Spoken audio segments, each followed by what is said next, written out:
Fala pessoal, tudo bem com vocês? Mais uma vitória do Timão da Libertadores, 100% com o Fernando Diniz. Gustavo Henrique joga muito e Rodrigo Garro está de volta. Chega mais, eu sou o Chico Garcia, inscreva-se no canal e vamos juntos.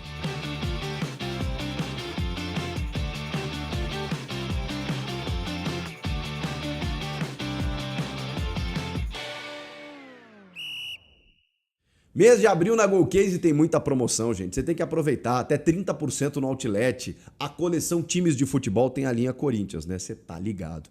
Linha do terceiro uniforme, com garrafas de vários tamanhos, com os copos térmicos que mantêm a tua bebida gelada por até 12 horas, de vários modelos, personalizados. O Copo Life, esse aqui é meu queridinho. Canudinho também, lindão, com várias estampas bonitas. A garrafa Urban de academia, a garrafa do teu time do coração, preço de barbada e a capinha de celular, né? Você compra uma, leva duas. Tem malas de avião, né, de bagageiro para você colocar lá no bagageiro do avião, viajar com tranquilidade, super resistentes, que você personaliza também. Muitos produtos para você conferir lá no site da Golcase. Eu vou deixar o link aqui na descrição do vídeo. Vai lá no site, te diverte, aproveita e tenha os produtos do teu time do coração. Porque você sabe, né? Golcase, somos movidos por torcer. Bom, rapaziada, bora falar dessa vitória, mais uma, 100% na Libertadores. O Corinthians de Fernando Diniz venceu a primeira diante do Platense na Argentina e agora na sua estreia em casa aplica um novo 2-0. Sim, você não ouviu errado, são 4 gols marcados e nenhum gol sofrido.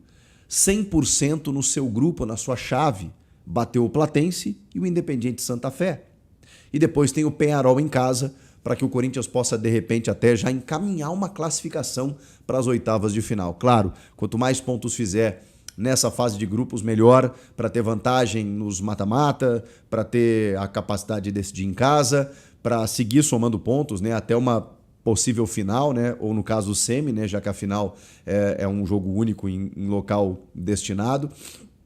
Mas muito importante, até pela confiança do time, por esse começo promissor, né, para que o torcedor possa se aliviar um pouco diante de um campeonato brasileiro que ainda tem uma posição incômoda ali, né, na beira da zona do rebaixamento, com muitos jogos sem vitória. De repente, né, você chega na Libertadores e a mágica acontece. Mas a gente precisa falar de muita coisa desse jogo, porque eu falei para vocês até que não consegui avaliar taticamente, até porque é muito cedo, né, as mudanças do técnico Fernando Diniz em relação ao time do Dorival, porque o primeiro jogo é aquele que ele posiciona os caras por vídeo, faz 2 sessões de treinos, joga fora de casa e, cara, Libertadores, estreia fora de casa, por mais que seja um adversário inexpressivo, você sobrevive. E o Corinthians venceu. Depois você enfrenta um derby, você também precisa passar pelo derby. É um derby que o Palmeiras, líder do campeonato, numa fase muito melhor, você precisa suportar um adversário para não perder, não ter uma derrota um pouco mais forte, né? Jogar bem, dar uma resposta para a torcida depois de tudo que estava acontecendo. E aí, de repente, o Corinthians fica com 2 jogadores a menos e consegue, pelo menos, segurar um 0-0 até o final e quase ganhou o jogo ainda naquela bola do Yuri. Mas era muito difícil analisar taticamente o time do Diniz no sentido de metodologia, ideias de jogo. Deu para perceber que ele se defendeu muito bem, ele baixou 2 linhas de 4 ali, fez jogadores se doarem mais do que a sua função para poderem evitar algo pior, né, com subidas do Palmeiras. O Palmeiras não conseguiu criar chances claras. Tem o fato, né, a análise da incompetência do time do Abel Ferreira, que não conseguiu vantagem na superioridade numérica, mas tem o fato de que o Corinthians também se defendeu muito bem. E isso precisa ser dito num técnico que recém chegou. E aí vem esse jogo contra o Santa Fé, em que a gente esperava, né, ver um pouquinho mais das ideias do Diniz. E, cara, já tem uma novidade. Estamos falando de um terceiro time, de uma repetição pela terceira vez, o que não acontecia há 5 anos. A última vez que o Corinthians repetiu uma escalação por 3 jogos seguidos aconteceu em 2021 com o Silvinho.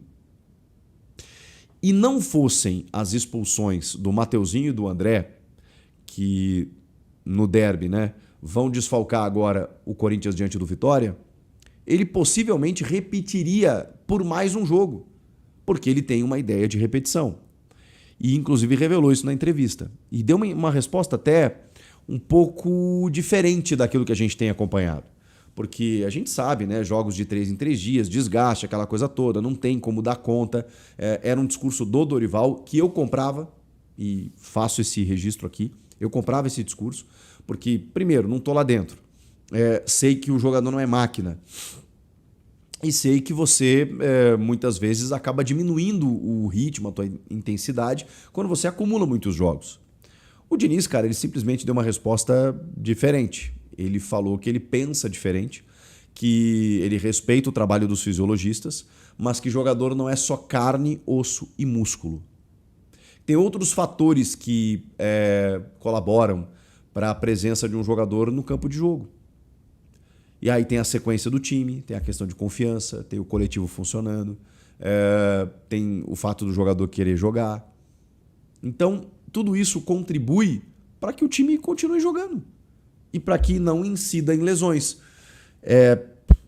É um pouco contrário a tudo que a gente ouve, mas é uma visão que ele tem e é um fato.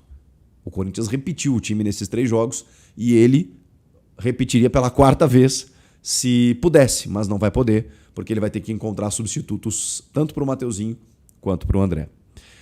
Na entrevista coletiva saiu em defesa do André, inclusive do gesto obsceno, né? Embora tenha informação de que o clube vá punir o jogador, o Diniz não acredita que ele tenha feito isso, pela imagem que ele viu depois, e acha que conversou com o jogador, diz que ele é um menino muito quieto, muito reservado, que ele jamais faria isso e tal.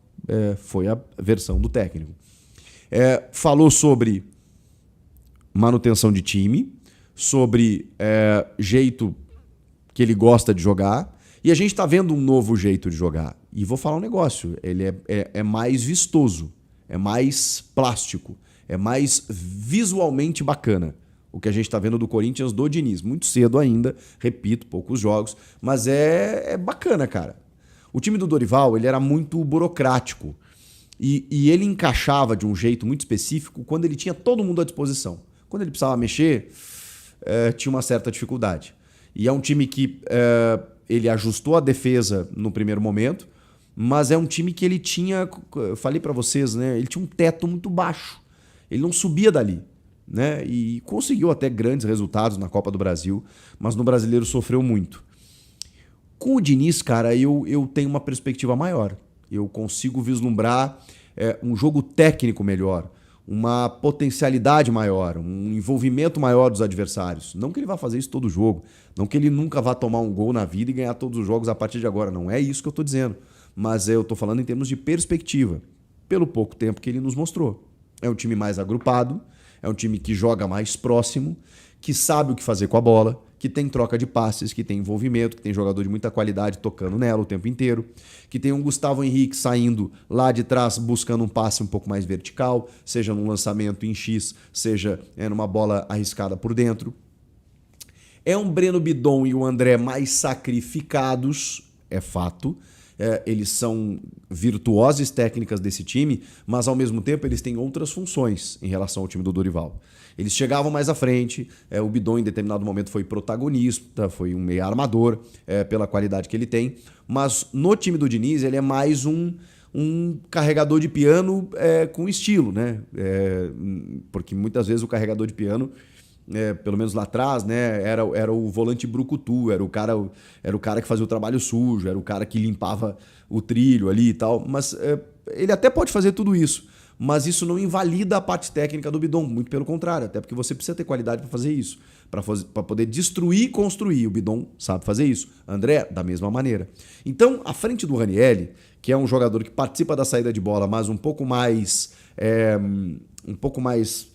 colaborativo, um pouco mais coadjuvante, não tão protagonista, o Bidon e o André, eles estão o tempo inteiro tocando a bola e o tempo inteiro ditando o ritmo do jogo.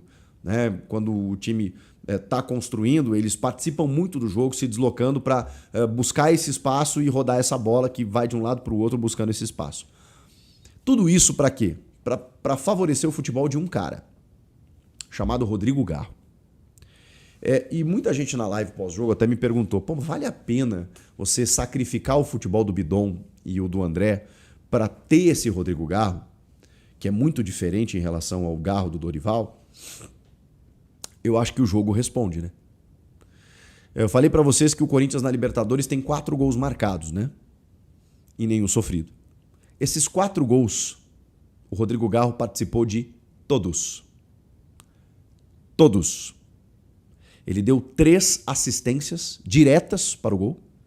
E no gol do Ranieri, por exemplo, ele cobrou o escanteio na cabeça do Gustavo Henrique, que depois gerou o gol do Ranieri. Então ele participou do gol também, não com uma assistência, mas com uma pré-assistência, como muitos gostam de dizer. Ele participou de todos os gols. Mas tira a estatística. Analisa o jogo do Garro. É outro cara. É outro jogador. Ele renasceu no time do Diniz.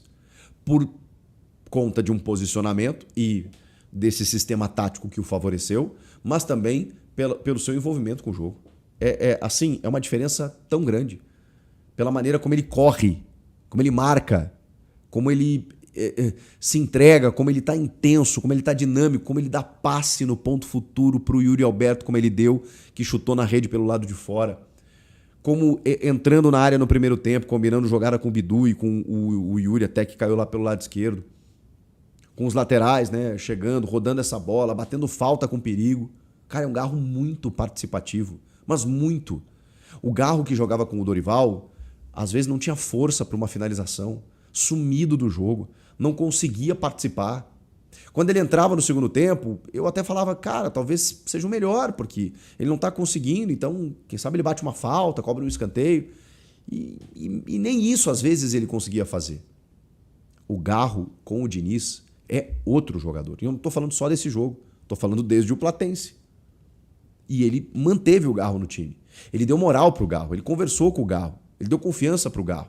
E talvez, cara, seja isso que ele estivesse precisando.